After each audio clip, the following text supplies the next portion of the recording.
Guideline যদি আমরা follow করি, এটা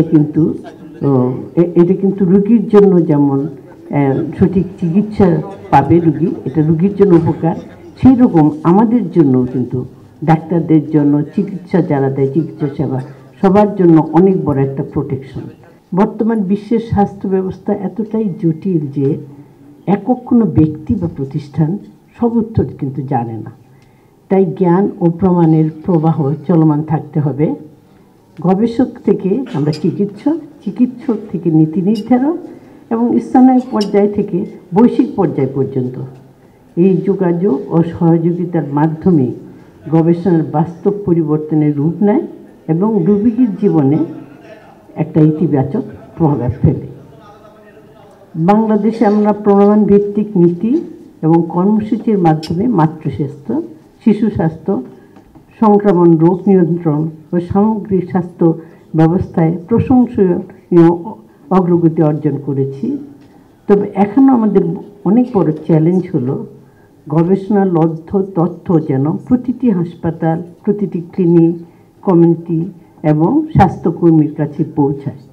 আমাদের জন্য এটা কিন্তু আরেকটা অনেক বড় চ্যালেঞ্জ যে আমাদের দেশে আমরা এখনও আমাদের প্রতিটা রোগের জন্য গাইডলাইন তৈরি করতে পারিনি। প্রতিটা না, গাইডলাইন আসলে আমাদের আমরা গাইডলাইন কিন্তু অন্যদের গাইডলাইন তৈরি করি যে সমস্ত, কিন্তু আমাদের দেশের জন্য আমার মনে হয় এটা তৈরি করা একটু কষ্ট তো হবে, কিন্তু এটা অসম্ভব না। এটা চ্যালেঞ্জ হলেও এটা সমাধান করা যায়। বিশ্ববিদ্যালয় বা প্রতিটি সোসাইটি, যেমন অবস্টেট্রিক্স গাইনোকোলজি সোসাইটি কিছু গাইডলাইন তৈরি করেছে, কিন্তু আরও অনেক গাইডলাইন আমাদের তৈরি করা কিন্তু উচিত এবং বিশ্ববিদ্যালয় কিন্তু সেটা করতে পারে।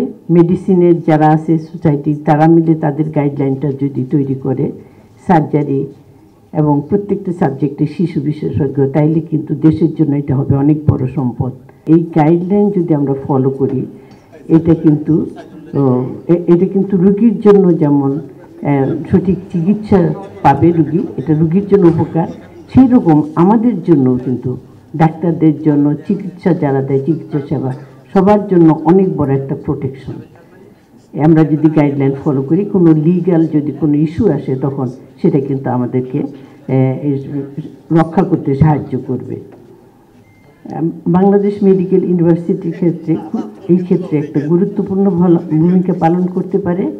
এই প্রতিষ্ঠানটি আগামী প্রজন্মের চিকিৎসক গবেষকদের এমনভাবে তৈরি করছে যাতে তারা শুধু চিকিৎসা প্রদানেই নয়, বরং সমালোচনামূলক চিন্তা, জ্ঞান বিনিময় এবং যৌথ প্রচেষ্টার মাধ্যমে উন্নত স্বাস্থ্যসেবা দিতে পারে।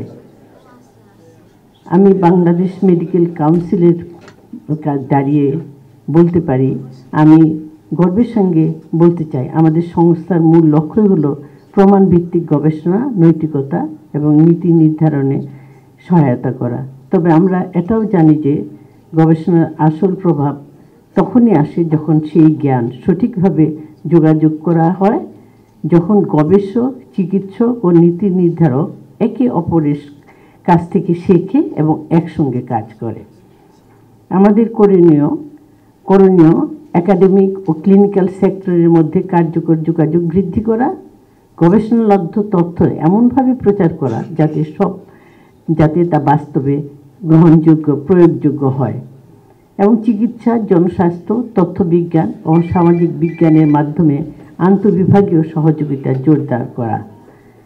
এই world evidence based health care day উপলক্ষে আসুন আমরা সবাই একসঙ্গে প্রতিজ্ঞা করি, সহযোগিতা, যোগাযোগ ও মানবিকতার মাধ্যমে প্রমাণভিত্তিক স্বাস্থ্যসেবা আরও শক্তিশালী যেন করে তুলতে পারি আমরা।